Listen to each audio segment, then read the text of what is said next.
নমস্কার বন্ধুরা, আমি লক্ষ্মী পাল। আজকে বানাবো ভেজিটেবিল চপ। তো ভেজিটেবিল চপের জন্য এখানে আমি তরকারিটা রেডি করে নিচ্ছিলাম। ততক্ষণ আমার ক্যামেরাম্যান কাজ করছিল, আর দেখানো হয়নি। এখানে এই যে দেখুন তরকারিটা রেডি হচ্ছে। এখানে আমি ফোড়নে দিয়েছিলাম, 5 ফোড়ন দিয়েছি, আর এখানে দিয়েছি একটু নারকেল কুড়িয়ে পরে দিয়েছিলাম। আর মশলাতে দিয়েছি আমি আদা, জিরে আর ধনে, লঙ্কা বাটা। মশলাটা কষানোর পরে এই যে গাজর আর বিট আমি সেদ্ধ করে রেখেছিলাম, ওইটা এখন এখানে দিয়ে দিয়েছি। আর তার সাথে একটু দিয়েছি মটরশুঁটি আর নুন, হলুদ, ব্যাস, আর কিচ্ছু দিইনি। এই এখন মশলাটা রেডি হয়ে গেলে মশলাটা নামিয়ে নেব। দিয়ে আলু সেদ্ধ করে রেখেছি, ওই আলু সেদ্ধটা একটু তেল দিয়ে ভালো করে গরম করে নেব। এটা নামিয়ে তারপরে দেখাচ্ছি। এটা হয়ে গেছে আমার। এখন আমি দিয়ে দেবো ধনে পাতা, একটু কুচিয়ে রেখেছিলাম ধনে পাতা। এখন তো শীতকাল, সবসময় এখন ধনে পাতা পাওয়া যায়। যত খুশি ধনে পাতা দিন, টেস্টও বেড়ে যাবে আর দেখতেও সুন্দর লাগে। ধনে পাতাটা দিয়ে এখন নামিয়ে নেব।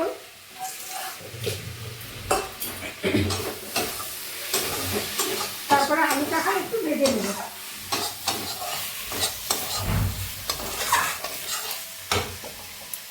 নামিয়ে নিচ্ছি।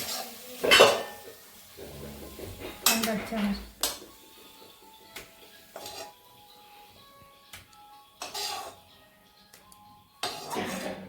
একটু ফোনটা দেখো না, ফোনটা দেখো না কে।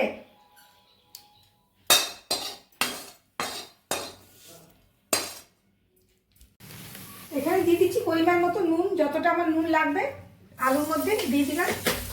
আর একটু সামান্য দেবো হলুদ।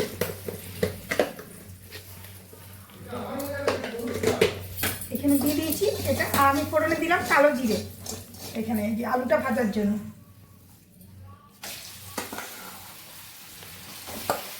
আলুটা আমি মেখে নিয়েছিলাম।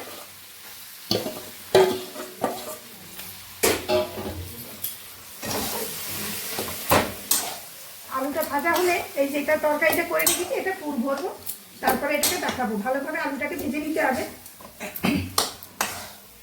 ঠিক আছে বন্ধুরা, পুরোটা বানাই তারপর দেখাচ্ছি। এই যে বন্ধুরা, এখন এই যে আলুটাকে আমি ভেজে নিয়েছিলাম, আর এই যে একটা করে লেচি বানিয়ে নিয়েছি। এই যে গোল গোল করবো, গোল গোল করে এর মধ্যে পুরটা ভরবো। এই যে তরকারিটা করে রেখেছি এখানে। তরকারিটা যতটা দেবেন টেস্ট তত বেশি ভালো বাড়বে। পুরটা ঠাসা থাকলে চপটা খেতে খুব ভালো লাগবে। আর এখানে আমি ফ্রাই প্যানটা গরম হতে দিয়ে দিয়েছি, তেল দিয়ে দেবো এখন।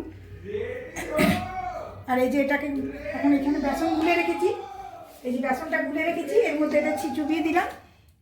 তারপর এখানে এই যে বিস্কুটের গুঁড়ো করে রেখেছি, এর মধ্যে কোট করে নেব।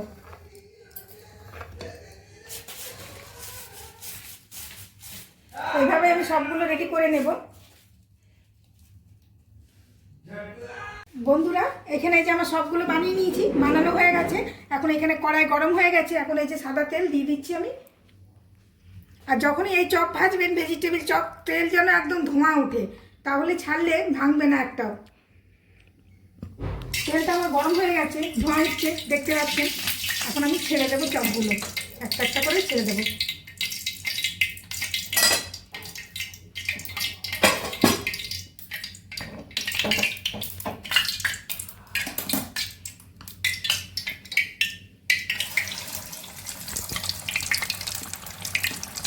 আর একটা জিনিস বন্ধুরা, ভেজিটেবিল চপ করলে এই যে বিস্কুটের গুঁড়োটা যখন দিচ্ছি, বিস্কুটের গুঁড়োটা যদি আপনি আগের থেকে লাগিয়ে রাখেন, 1 ঘন্টা আগে যদি বানিয়ে রাখেন চপগুলো, তাহলে তেলটা কম টানবে।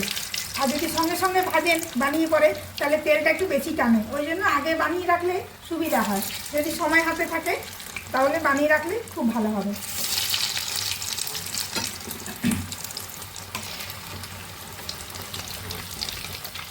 লাল লাল করে এখন আমি ভেজে নেবো এগুলো। বন্ধুরা, এই দেখুন আমার লাল লাল করে ভাজা হয়ে গেছে। এবার আমি তুলে নেবো এখন এগুলো। লাল লাল করে ভাজা হয়ে গেছে, তুলে রাখছি।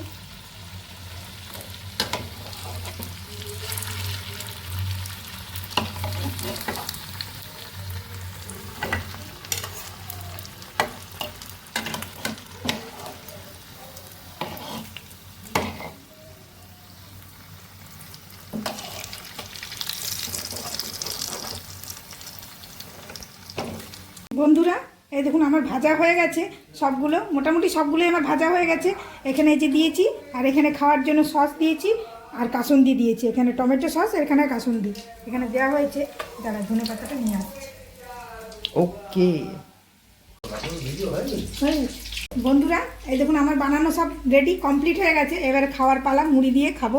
আর যে যেমন খাবে, এখানে সস রয়েছে কাসুন্দি, আর এখানে টমেটো সস দিয়ে খাবো। এই যে ধনে পাতা দিয়ে রেডি করা হয়েছে। আরো হচ্ছে এখানে, আর এখানে আরো কয়েকটা বাকি আছে, ওখানে আরো কাঁচাও রয়েছে, যদি আরো কারো লাগে তো বানানো হবে।